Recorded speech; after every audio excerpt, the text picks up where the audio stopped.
liggéeykat yi fa nekk dikkaat ci plateau bi. man je vais parler au nom des impactés parce que tey gis nañ loo xam ne mosuñu ko gis à la SNHLM c'est inédit ñu yeewu un directeur général de la SNHLM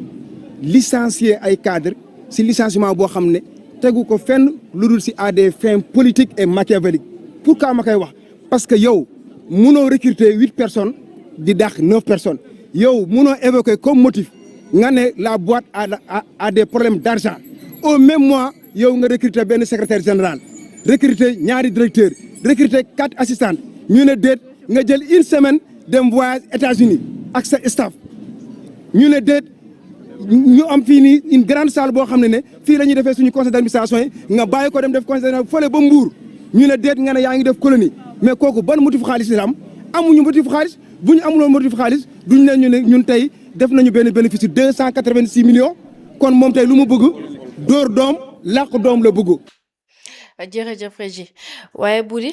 ñi nga xamante ne ñooy liggéeykat yi ñoom génn wax leen nakari waaye njiit bi tamit am na lum ci ay kàddu yu mu ci jot a yëkkati. waaw soxna Ramatoulaye njiit bi. di woyu ci turu Pape Abdourahmane Dabo moom actuellement mooy le directeur général de la SNHLM moom moo wuutu ki nga xam ne mooy Bassirou Kébé moom nag la mu wax ci version mooy décision la boo xam ni li tax mu jël ko selon li liggéeykat yi wax mooy dafa fekk ci kër ga benn situation économique. Ak organisationnel boo xamante nii daf leen jural gàllankoor ci li nga xamante nii mooy lu jëm ci wàllum koom nee na itam leneen li ko waral mooy yenn yi nga xam ni SNHLM ci lay sukkandiku ngir liggéey muy wàllu patrimoine foncier ñu gis ni am nañ ay assiette foncière yoo xamante nii dafa am une occupation illégale ay nit ñoo ko téye ba tax yenn ci ay projets ya waroon tax xëy na kër ga mën a génn ci difficulté financières yi mënu ko am mu ne itam ca dàq ya leneen ci la ko waral lay gi mu joxe moom directeur bi di Abdourahmane Dabo mooy nee na dañu nekk di def benn réorganisation maanaam yeesalaat doxalinu kër ga ba tax na am na ñee de profil yoo xam ni bu ñu xoolee ci seen wàllum liggéey dafa jàpp ne liggéey ba daal taxu koo demee noonu maanaam ci gàttal cib tënk dafa jàpp ni moom ñooñu amuñu fa njariñ ci seen toogaay foofu noonu mu ne nag leneen lam ko joxe comme garantie ñi ñu dàq dinañ am mboolem la nga xam ne mooy payoor muy ndàmpaay yi nga xam ne war na leen ko jox muy indemnité de licenciement maanaam dàq gi leen war a dàq leen war a dàmpe ne na leen ko jox li nga xamante ni nii mooy indemnité compensatrice de préavis la nga xamante ni nii mooy jël na ko parce que dafa war a am un préavis quand même la nga xam ni nag mooy préavis ba ñu waroon def te defuñu ko itam la nga xam ne moo ko war a compenser itam ndàmpaay ba loolu itam nee na dañ ko fay mais aussi indemnité compensatrice de congé et l'indemnité spéciale loolu itam nee na dina leen ko fay d'après li nga xam ne moom la directeur bi wax dans sa version des faits mais tey ci suba dafa amaat benn événement bu xew et toujours ci source au niveau de la SNHLM yenn ci ay xibaar yu ñu jot tey ci suba léegi daanaka sànq sax dañu gis ni ñoom personnel bi gannaaw lii dañ ne dañuy porter ay brassard rouge bu ñu ñëwee xëy si nañ takk morceau yu xonk comme nañ ko diggalee woon président Abdoulaye Wade nam ko initié woon buñ ca paree organiser sit-in bu ñu organiser sit-in taxaw maanaam wax li leen naqari à partir de 10 heures xëy na peut-être nit ñi recueillir ko ñu wax li leen métti ñu gis ni nag depuis 6 heures du matin directeur bi dafa barricadé fi nga xamante nii mooy mbir ya maanaam indi na ay nit yoo xamante ne ñëw renforcer ñi nga xam ne ñooy wattu kaaraangeem ba ñu xëy na peut-être rendre difficile accès wu fa nga xamante ni mooy liggéey barab ba ñuy liggéeyee te nee nañ la leen jaaxal nag mooy directeur ba ma nga fa depuis 6 heures du matin tey te moom daanaka lañ ko mii naan mooy 10 heures la doon xëy si waaye tey daal xëy si na 6 heures du matin jël ay mesures am ba actuellement nee nañ daal dañ leen bëgg a intimider maanaam xëpp leen ngir delluloo leen ginnaaw par rapport ak li nga xamante ni mooy manifester. la jëm ci seen nga xamante ni mooy seen mbëbët wane itam la nga xamante ni moo leen métti par rapport ak ndogal bi nga xamante ni moom njiit ba jël na ko di woo ci turu Pape Abdourahmane Dabo donc loolu daal lañ mën a jàpp ci tënk par rapport ak cette situation. maanaam à tout moment la situation peut dégénérer. effectivement doy na waa Pape Samba buñ dikkee ci lu Boury wax maanaam version bu njiit bu joxe moom nee na lépp luy ndàmpaay yow dina leen ko fay déjà rek loolu si kër goo xamante ne yoru koppar affaire dafay xaw a doy waar. non dafay xaw a doy waar parce que man dama ci gis benn contradiction DG bi dafa ne boîte bi dafa nekk di traverser ay situations yu difficile par rapport ak financier yu ni mel mais ñëpp xam nañ ne un travailleur bu yore CDI parce que ñi ñu dàq dañ ne CDI la ñu am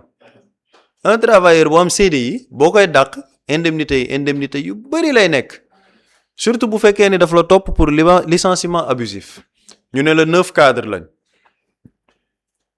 benn structure boo xamante ne dafa am ay problèmes financiers mën na def licenciement 9 cadres yoo xamante ni dañoo am CDI boo dajalee seeni indemnité c'est des dizaines et des dizaines de millions te bu ñu la toppee tribunal du travail loolu boo demee par rapport ak licenciement abusif mais ça peut mën na yokk mais des dizaines et des dizaines de millions encore léegi lan moo nekk la base de ce licenciement loolu muy benn et man li ma ci xaw a jaaxal mooy licenciement bi dañoo ñëw tag ñu ne ñu bon def nañ benn communiqué nee nañ lii ak lii moo tax nee nañ gars yi fa nekk dañ fa nekk pendant 2 ans amuñ liggéey buñ fay def bokk loolu la direction bi wax nee nañ gars yi ils sont inactifs depuis 2 ans mais s'ils sont inactifs depuis 2 ans est-ce que la démarche elle est bonne parce que ñooñu CDI lañ yore CDI bi ñu yore maanaam c'est quelles conditions parce que en fait j'ai vu une démarche assez politicienne ci biir parce que boo ñëwee tag ñu ne la am na 9 cadres yoo xamante ne dañ leen a dàq dama ci xaw a gis benn démarche boo xamante ne dañ naan ay proche Bassirou Kébé lañ dàq dans la perception loolu lay joxe dañu naan DG bi fi nekkoon dafa jëloon ay nit jox leen CDI te CDI bi mu leen jox xëy na ce n'est pas des CDI yoo xam ne c'est justifié léegi ñooñu ba ñu ñëwee gis nañ ni depuis 2 ans liggéeyuñ fa loo xamante ni liggéey bu xaw a taqu la te Bassirou Kébé dañ ko bañ ko nommé woon matoon na 2 ans donc démarche bi ci nekk c'est un peu politique pour dire que ñooñu amuñ woon njëriñ biir SNHLM et pourtant ñu ngi doon liggéeyee foofu am fa CDI di laal seen salaire te la ñu wax dañ ne woon ce sont des conseillers du directeur donc dans la démarche et la perception man dama ci gis lu xaw politique loo xamante ne day bëgg gëmloo ni Bassirou Kébé daf fa jël ay nit daf leen ay conseillers jox leen CDI yooyu ñu ngi doon jël seeni salaire te pourtant liggéeyuñ fa dara mais loolu nag boo ko rattaché avec le discours des travailleurs parce que travailleurs dafa ne ñoom gis naa benn extrait démb ci seen conférence bi dañ ne yow mënoo wax ni boîte bi dafa am ay problème ñoom am nañ salle boo xamante ne ci la ñuy defee seeni réunion conseil d'administration yow ba nga war a defee assemblée générale nga demee ko sali loolu ce sont des frais à la charge de la société ñu ne le nouveau DG tamit def na benn voyage à l'étranger boo xam ne daf ci ànd ak équipe am munoo ñëw nga ne da ngaa dàq 9 personnes et pourtant tu as recruté des gens yoo xamante ne dañoo bees ay secrétaire ak yeneen ci boîte boo xamante ne ba tey nga ne boîte bi dafa am problème gis nga lii nii yëpp xam nga ci lan la ñuy delloo ci liñ doon waxtaanee sujet wu sànq bi maanaam day am ay structure Bassirou Kébé man benn yoon laa mës a def ak moom émission benn yoon laa ko mës a gis parce que gars yi tu peux parler ñu foog ne yow da nga am un lien avec la personne wala yow nit ki da nga ko xam awma numéro téléphone am xaw ma fu mu dëkk c'est-à-dire que benn yoon laa ko mës a gis mooy plateau bu mu ñëw Xalaat TV mais on ne peut pas avoir quand même un jeune DG vraiment qui vient avec une ambition de redresser la boîte nekk di ko redresser am des projets par rapport ak SNHLM bi mais ce jeune DG là tu le limoges parce que doo candidat am mais am des résultats palpables il y a mais am na ci projet yoo xamante ne comme le projet à Saint-Louis loolu des projets à l'arrêt ñu indiwaat ko def des logements sociaux yoo xamante ne c'est accessible à la population am na yeneen projet le projet de Bambilor ak yeneen mais ce DG là tu le limoges ndax lan parce que moom nee na Ousmane Sonko mooy candidat am et loolu amu ci benn contradiction parce que yow nee nga 10 ans yaa ngi liggéey pour mu nekk président te jugagoo ci c'est-à-dire que le président de la République man cohérence pour cohérence c'est-à-dire que boy yi mu limogé yëpp ay ñoom Bassirou Kébé ñoom Ngagne Demba Touré le président de la République bu dee lenn la leen di reprocher mooy Ousmane Sonko mooy seen candidat ñoom dañuy liggéey pour que Ousmane Sonko nekk président moom dafa war a démissionner bàyyi moom dafa war a limoger boppam bu doon loolu mën na am ci constitution bi ñu gis président bu dàq boppam ci décret parce que moom moo taxaw wax ak sénégalais yi ne damaa xeex 10 ans pour que kii nekk président te jugaguma ci ba pare dolli ci ne faaw mu leer loolu mooy sénégalais da ngeen xam ne loolu dafay leer man jugaguma pour kii nekk ba mu waxee loolu mais ñu bëri ci opposition dañoo jug ne un président nan la mën a waxee lii donc moom dafa nekk fii pour chauffer le fauteuil de Ousmane Sonko mais yow ñu ne la président boobu dox nañ ba jëmmi jamono ñiy liggéey ci seeni boîte lan la leen dàqee Ousmane Sonko boobu mu ne woon moom jugagul ci mu nekk candidat mais politique man tout le temps je reviens au programme politique mën ngeen am ay divergences politiques mais warul laal le fonctionnement des structures publiques SNHLM c'est très important dans un pays. SNHLM mais le logement à coût moyen mais c'est-à-dire que loolu sénégalais dañ ko soxla. am na sénégalais yoo xamante ne mais ñu am accès ci kër yombul ci ñoom. S'ils ont une structure boo xamante ne et pourtant la SNHLM avait énormément de projets en gestation parce que maa ngi doon dégg Bassirou Kébé ci suñu entretien bi mu doon def sax am na yenn zone yoo xamante ne par exemple Colobane ak yenn zone yoo xamante ne gars yi bëggoon nañ fa def d'énormes projets par rapport au logement mu ne moom dafa bëggoon état du Sénégal sax attribuer des terrains à la SNHLM pour que foofu ñu mën fa def des logements sociaux mais yooyu au moins y avait de la vision. Mais ñu ne la malheureusement yooyu noonu yëpp ça tombe à l'eau ndax lan c'est un jeune DG qui ne voit que Ousmane Sonko politiquement et loolu ça n'arrange pas le président de la République et la boîte là da ngay xool ñu ne la démb gars yi coow nañ tey le DG habituellement il venait à 10h aujourd'hui il est venu à 6h du matin avec des gros bras ak yooyu noonu ce même DG les gens peut-être duñ ci bàyyi xel mais ñun xam nga ñun dañuy topp ñëpp. DG boobu actuellement moom it il est en train d'essayer d'amener de l'électorat au président keroog mu ngi woon ci opération de charme ci Soxna Aïda Saliou au niveau des Thiantakoun c'est un immense plaisir d'avoir été reçu xaw ma la nag lan mais man c'est dommage en fait fi ñu nar a yóbbu les institutions de notre pays là xam nga gars yi ñoom ñooy wax les institutions mais nos structures dafa am lu ñu dëgmaloon di ko liggéeyal sénégalais yi nañu continuer ci loolu. Le président de la République deuxième mandat taxul toutes les directions war a taxaw ci bëgg-bëggam moom moo tax nga gis gars yu bari actuellement di génn ku ci nekk naan non son excellence lii son excellence là parce que actuellement poste DG moo gën a yomb café Touba ñu fal la DG moo gën a yomb nga jënd café Touba bu 100 francs génnal nga ni le président de la République moo fi ne moo fi gën maa ngi ko doon tooñee sànq sax ne man damay créer benn mouvement Mbourkat Thiès tuddee ko ànd samp Jomaay bu ma ko créé woon en une semaine taxaw def samay plateau chaque jour plateau xalaat matinal ma ñëw bu buri waxee lii ma ne ko non li nga wax amul le président de la République mu ngi ci projet bi lii la gëm parce que tu vois la souveraineté nangam sangam def ni ñeneen ñi ni ñuy def boo ko defee une semaine ñu ne la Pape Samba Seye kaay poste DG baa ngi nii dafa gars yi dafa mel ni benn catalogue la ñuy yore bon fan la ñu mën a caser bon fii am na fii kan moo génn wax ñu monitorer bon kii dafa mel ni wax na ci lu baax ci Diomaye la acca kaay DG. Voilà comment on nomme les gens actuellement dans ce pays ci loo xamante ne ay structure on te dit que poste DG mais du n'importe qui nga fay teg il y a des projets en gestation yoo xamante ni c'est très sérieux état bi dañoo waroon liggéey ci projet yoo xam ne day amal njëriñ sénégalais yi te lii gis nga ni ma ko waxee ci SNHLM mën nga ko wax ci yeneen structure 3FPT ngi ne ils avaient énormément de projets yu ñu nekkoon di liggéey fu mu mujj waa ji dàq nañ ko ndax lan moom moo retiré diw ci groupe WhatsApp voilà comment on limoge des DG nga dem ci beneen structure DG Crous Thiès bi Serigne Mbacké Lo man boobu daf ma métti yàlla xam na ni limogeage boobu daf ma métti performant nekk di def ay résultats indi la digitalisation au niveau du Crous de Thiès on le limoge parce que lan Touba nga dëkk da ngay political Ousmane Sonko foofu te man damaa bëgg récupérer la zone de Touba voilà comment on gère moo tax boîte yi gis nga problème SNHLM dégg nga di nga dégg yeneen boîte yu amaat yeneen problème parce que malheureusement ce n'est pas au niveau de la compétence la ñuy teg nit ñi dañuy teg nit ñi pour ñu liggéeyal le président Bassirou Diomaye Faye parce que actuellement tout est politisé dans notre administration tout DG politisé ministère yi politisé moo tax Serigne Gueye Diop est toujours ministre dans ce gouvernement parce que normalement un ministre bu wax ci affaire u dette di engager la parole de l'État te ce n'est pas la position officielle de l'État tu dois être limogé surtout contexte bi ñu nekk ñun par rapport à notre dette mais dañ ko fay bàyyi ndax lan il est chargé de la massification de la coalition Diomaye Président et c'est extrêmement dommage on gère notre État avec trop de légèreté le président de la République Bassirou Diomaye Faye c'est le président de tous les Sénégalais on le respecte gardien de la Constitution mais il n'est pas plus important que le peuple gënul important peuple bi gënul important État bi c'est pas parce que dafa bëgg deuxième mandat ba lépp day tënku ci moom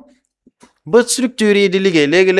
les 9 cadres qui sont limogés là les autres travailleurs nekk di coow SNHLM dafa nar a nekk ci coow léppay nekk à l'arrêt parce que boîte bi instant yi mu ngi ci benn problème gars yëpp di coow du matin au soir te du mujj fenn parce que le DG il a été installé yàggul bañ ko nommé yàggul même pour ñu fay des sax nga xamante ni kenn dàqu leen seen conscience tranquille ba ñu mën a concentrer absolument ils ne pourront pas travailler tranquillement parce qu'ils se disent que mais lii fi xew nii tout est politisé mais il y a des gens yoo xamante ni politique guñ ñu ngi ci administration bi bëri na ay boîtes yu fa nekk nit ñoo xam ne politique guñ bokkuñ ci parti politique ñoom ils sont là au service de l'administration ay fonctionnaires lañ mais est-ce que war nañ leen dugal ci loo xamante ne parce que président dafa nekk ci kaw bëgg a teg DG boo xam ne day politiqueal président léegi ñoom ñi jàng am seen diplôme ñoo nekk au service de l'État malheureusement loolu day tomber à l'eau ndax lan il y a un président qui veut un deuxième mandat on paralyse toute une administration pour un deuxième mandat d'un président de la République mais c'est ça qui se passe dans ce pays moo tax man c'est ma position ñu ngi xaar l'avis du Conseil constitutionnel l'avis du Conseil constitutionnel concernant les élections couplées xëy na dootul yàgg man damaa bëgg vraiment élection couplée am législative locale pour que débat politique bi ñu nekkee mu mën a jeex parce que les Sénégalais sonn nañ ci débat politique man dama gëmoo ne 2024 tag bu ñu faloo gars yi dañuy jublu ci liggéey bi ba 2029 ñu nekkaat ci politique mais même pas 2 ans ñu ngi waat ci politique parce que lan président de la République moom dafa bëgg deuxième mandat te képp ku ko xañ ci booram vraiment coow problème day am dañ lay dàq deuxième mandat par force li Serigne Gueye Diop wax team chaise yi vide mu ne dañuy tayle suñu bakkan yi ndax lan moo tax président de la République rek moom moo fi def un mandat voilà comment on gère notre état et malheureusement c'est très très très dommage moo tax man may xaar l'avis du Conseil constitutionnel élection couple yooyu yàlla na mën a nekk te bis bu nekkee day mën a tax ñu am un jeu démocratique ouvert le président Diomaye ak partem dem Ousmane Sonko dem APR dem keneen ak keneen dem sénégalais tànn te bis bu sénégalais tànnee ñu respecter le jeu démocratique si le président de la République perd ces élections là qu'il démissionne respecter le jeu démocratique gars yi defaat seeni élection présidentielle anticipée ñu tànn leneen loolu man jàpp naa ne jamono ji moo mën a xëy na épargner sénégalais ci politique à outrance mooy nañ dem vers des élections couplées sénégalais yi tànn dëgg seen bëgg-bëgg bu dee c'est le président Bassirou Diomaye Faye gars yi xam ni sénégalais moom lañ bëgg bu dee keneen la ñu xam ni kooku moom lañ bëgg mais au moins wax débat politique jeex parce que y a des sujets qui importent les sénégalais nañ ci waxtaan yooyu moo ëppal solo sénégalais que président Bassirou Diomaye Faye daa bëgg deuxième mandat ku ko jàppalewul deuxième mandat dañ lay dàq ndax décret boo ko yoree nga gis yeneen jeunes yi ñàkk ambition yi nekk di manœuvre matin midi soir ci plateau yi naan président moo fi ne président waroo ko jiital ba pare di ko diriger mel ni moom mooy sa xawma lan pour une personne boo xamante ni y a même pas 3 mois yaa ngi défendre ay Ousmane Sonko naan dette bi lii dette bi là parce que y a un positionnement politique nga cuubu complètement ne le président de la République Diomaye mooy Sénégal léegi loolu mooy wax ji sax Diomaye mooy Sénégal c'est-à-dire que il faut qu'on nous épargne de tous ces débats là maanaam manœuvre kat yi politiciens yi sénégalais yi taluñ loolu sénégalais yi li ñuy lekk chaque jour lañ tal ndax dinañ faju ndax dinañ jàng mbënd bi campagne agricole c'est ça le débat des sénégalais surtout période hivernale buñ dugg nii loolu mooy suñu débat dalul benn yoon c'est-à-dire que loolu mooy ñun suñu débat ñun te loolu lenn moo ñu ko mën a may vraiment qu'on redistribue les cartes parce que apparemment confiscation de la volonté populaire daa am il y a benn imbroglio nañ delloowaat lépp sénégalais ñu dem vers des élections couplées sénégalais tànn bis bu ñu tànnee ni président Bassirou Diomaye Faye doyooñu président na am humilité démissionné delloo bagage yi ni ko Pape Gueye di waxee mu delloo bagage yi sénégalais tànn ki leen doy en tant que président de la République ñu doxal mais bu ñu deful loolu malheureusement fii ba 2029 nit ñi ci politique la ñuy ne et à la fin dafay lassant pour les sénégalais parce que les sénégalais ont d'autres urgences jërëjëf Pape Samba buri ba tey buñ desee ci SNHLM buñ ne ab njiit bi nga xamante ni dafa am ñu mu licencié en même temps di recruter ce qui veut dire que moom sa version est toujours contradictoire ndax mënoo dàq ba pare di recruter en même temps ci kër goo xamante ni amul alal bi mën a recruter li ngay bi mën a fay yow yi ngay recruter. Effectivement parce que loolu xam nga la lay junj et même surtout par rapport ak yaxanal koomi kër gi booy licencié di recruter mooy y a une démarche de caser ay nit donc booy caser ay nit nag tout en voulant vraiment s'inscrire dans une dynamique de rationaliser les dépenses il faut que nga jéem a dàq parce que mënoo dem di recruter en masse alors que am na lim bi fi nekk déjà man j'ai vu dans les directions par exemple parce que moom directeur bi li mu lay mooy dafa am ñoo xamante ni c'est des travailleurs inactifs su ma jumul terme boobu la utiliser mais y a des directions man gis naa benn direction boo xam ni nit dafa ñëw fekk ñu teg fa kenn ci benn poste boo xam ni boo xoolee son CV ak son parcours du profil adéquat bi daf ko muter daf ko jëlee ci service boobu yóbbu ko ci beneen service et le travail devient beaucoup plus performant en fait c'est ça loolu c'est une question de management mais bu fekkee nag tu es un manager et puis tes premières démarches yi ñu njëkk a gis politique la là ça interroge dama la ci jox benn exemple dañ ko nommé mu def passation de service dawal dire démettre de ses fonctions de secrétaire général adjoint ku ñu naan Chérif Sy moo nekkoon secrétaire général adjoint de la SNHLM Chérif Sy il est quoi il est membre de PASTEF il se réclame pro Sonko par ses positions donc nañu miiter le gars loolu démettre ko de ses fonctions après ñu ne non dàquñu ko c'est que dañ ko miiter ci beneen poste ban poste lañ ko miiter conseil dañ ko virer ci benn poste boo xam il fait rien donc loolu da ngay gis ni c'est une décision politique donc da ngay gis ni c'est un directeur général boo xamante nii dafa jël fonction rek commencer politique dafa ñëw maanaam li ñu naan dépastifier li nga xam ne mooy pouvoir bi moom SNHLM moom da ngay gis ni dès sa prise de fonction dafa commencer moom dépastifier SNHLM avant même ñu dàq Sonko maanaam dépastifier bi moom Abdourahmane Dabo moom mi ngi ko commencé avant sax ñu dàq Sonko parce que biñ ko man bi information bu waddee information bi ma ci njëkk a jot boobu kenn xamagul kan mooy kande boobu ñoom ñii ay Abdourahmane Dabo yëpp feeñaguñu woon ni ay pro Diomaye la man ki ma ko njëkk a informé dafa ma ne le pro Diomaye le DG pro Diomaye moom avant moom bañ koy nommé man xamoon naa ni DG pro Diomaye la moom dès sa prise de fonction automatiquement mi ngi ci ay mbiru politique et en parlant de rationalisation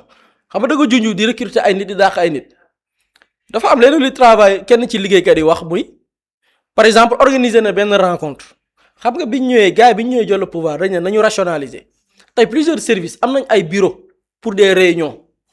au lieu dem di louer ay hôtel di fay des millions parfois même hébergement parce que bu dee da nga jël service bi Dakar la nekk nga dem ba Mbour parce que kenn ci liggéeykat yi wax na ko dem ba Mbour bu dee c'est des séances de travail de 2 jours tu loges en dehors des chambres yi nga xamante ni d'hébergement la bu dee c'est un week-end en dehors de cet hébergement mais y a des salles de réunion tu casques fort loolu boo ko ci dañuy am ay primes am ay indemnités. Bien sûr. donc loolu lépp nga gis ni. loolu boo ko ci rationalisation. y a des directions yoo xam ni dañ ne mais ñun on a des espaces toutes nos réunions ci biir kii bi lañ koy defee ci biir service bi. parce que on a une grande salle service boo dem fii Sénégal di nga fa fekk une grande salle de réunion boo am mais toutes les activités mën nañ ko fa mëne mais dañuy préférer dem Mbour Saly jël fa hôtel hébergement bi lekk bi salle bi ngay louer pour l'activité et foofu sax xoolal gars yi tourisme la ñuy gën a def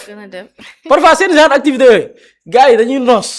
tourisme la ñuy gën parce que effectivement gars yi dañuy dem tourisme photo vraiment dañuy yàkkamti sax affaire yi jeex. Ils n'ont pas alors que productivité s'il s'agit des séances de travail productivité bi yaa ngi koy gën a am sax ngeen def ko au sein même de la boîte parce que c'est le même engouement c'est la même énergie muy énergie bi ngeen am au niveau intérieur mais une fois que ngeen génn nag dem dans des zones yi nga xam ne dafa xaw a bakkane man mii par exemple ñun ñii bu ñu décidé woon génn dañuy dem Île du Saloum wala Mbour mais dañuy dem noosi te mu ramatulaa ne xaaral monsieur sax xam naa bu jàppul sax monsieur na ma gunge moom ba may préparer ma ñaari place donc c'est ça quoi gars yi dañuy dem noos quand même donc nga gis ne nga ne yaa ngi dans la rationalisation donc da ngay gis ni mbir mi xamalal la politique dañu jël ay nit fal leen ci ay postes juste parce qu'ils font de la politique malheureusement Pape Samba daf ko souligner Sénégal dañu bëgg a delloo ginnaaw ce qui est malheureux mooy l'image de la SNHLM man dama koy wax fii Bassirou Kébé benn ci méritam bi mu jiitee SNHLM mooy redorer l'image même de la société fexe ba confiance bi sénégalais ñàkk confiance gi sénégalais amoon ci SNHLM ci ñu ko jiite woon mu ñëw rétablir cette confiance je vous jure ñëw na effet nu ñu koy waxee la rupture est brutale c'est-à-dire man Boury damay toog il y a quelques mois ma dugg Facebook gis benn waay ne romb naa SNHLM lu fa xew fekk nit ñi ñoo doon rang pour consulter ay dossiers Bassirou Kébé ñëw na lancer ay projets commencer yenn yi nga xamante ni dans la production parce que SNHLM sa véritable vocation c'est de produire maanaam defar ay kër. ñu ne la kër googu jamonoy Macky Sall toog nañ ay at produire lu mat 1000 kër 1000 kër ko yow 1000 kër nga ne nga jox Sénégalais kër te produire 1000 kër. vraiment. Parcelles Assainies bii boo demee SNHLM ñoo ko doon joxe ñaata père de famille la jox kër des milliers de pères de famille te boobu je te parle benn Parcelles Assainies bu nekk benn quartier bu nekk Dakar. mais jëlal tey SNHLM dans tout le Sénégal lim doon produire ci kër ñaata ay borom kër nga dem HLM gii. ñaata nit ñoo fa am ay kër partout au Sénégal ñu ne la kër googu nag dem na ci benn côté parce que libéral yi moo tax libéraux yi li ñu yàq ci dëkk bi libéraux yi ñoo yàq SNHLM ñu ne kër ga ay centaine de maisons pour kan ñu ne la Bassirou bi mu ñëwee réformé na. fexe na ba kër gi nekk revenir ci sa vocation principale muy produire ay kër. maanaam réconcilier SNHLM et les Sénégalais. loolu doyoon na bilan man dama jàpp ne bi muy organiser sax sa conférence de presse avant muy def la veille de sa passation de service pour man Bassirou Guèye mënoon na woo nit ñi rek toog lan mooy sa bilan. mu ne j'ai réussi à réconcilier cette maison avec les populations sénégalaises. loolu rek doy na ko bilan. ma ne la léegi ma ne on assiste à une rupture brutale.